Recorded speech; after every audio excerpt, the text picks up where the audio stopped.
So, as I mentioned, Soram Mamdani will be stepping down from his seat on the 31st of December of this year, when he will be sworn in the following day as the mayor of New York.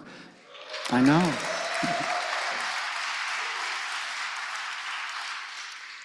It's really happening, y'all. So the governor, as I mentioned, will call for a special election, and then the Democratic nominee will be chosen by the Democratic County Committee. And I know. It's always the DCC, isn't it? It's always them. So that concludes my portion of the presentation. Are there any questions that I can help address?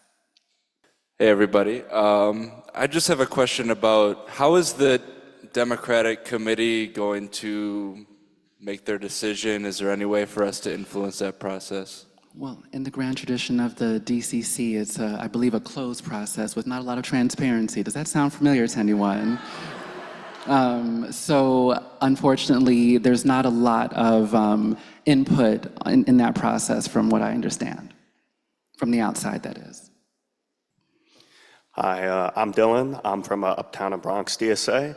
My main question is, if the DCC doesn't pick our DSA candidate, are we going to run an independent thing? Or are we going to work with like the Working Families Party? Like, what's the plan with that? Thank you. That's an excellent question. I think I will let Diana Moreno address that question when she's speaking. But thank you very much for that question.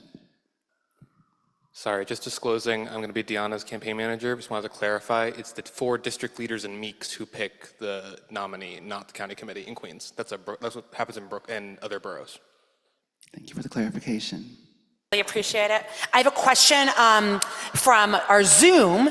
Asks, since it's a special election, which means ranked choice voting, will you run without the Democrats? So I suppose, how would you manage the party affiliation aspect is the question, given the ranked choice? Thank you. Yeah, thank you for the question. As it was mentioned, this is a special election, so there's no primary, and Queens County will be choosing, or Gregory Meeks and the district leaders will be choosing who the Dem nominee is. We don't really have a say or insight into who that will be. However, we are willing to be in conversations with them. If we can run in the Dem ballot line, we will. If not, we will seek other options, whether that's the WFP line or an independent line. Beyond what ballot line we run on, what I think is most important is that we have a movement behind us and that we are uncompromising in the values of our campaign, which is a democratic socialist values that will always put working people first. And then to close, next slide, please. To close, I'm just going to spend a little bit of time talking about the dynamics of the race. The incumbent is Tony Simone, and he's largely considered an ally of DSA. There's no intention of challenging Tony, but Brad Holyman-Siegel, who is in Senate District 47, just won Manhattan Borough President and is expected to assume office on January 1st. So similar to Zoran's district, there will be a special election sometime in late February, early March. And this special election is decided by the Democratic County Committee. However, in this case, Tony Simone is considered a heavy favorite for that seat. And so if he were to be nominated and win in that district, it would create a vacancy in this seat. At that point, we would run our DSA candidate. And only under those circumstances would we consider a run. Thank you. Hi, Jack from Queens DSA. Quick question. In the event that we do run in this district, do we know who would be likely to get the Democratic ballot line in the special election that then we would be facing in June?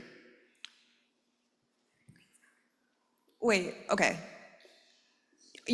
So if there were to be you're asking about the vacancy in AD 75 and who would be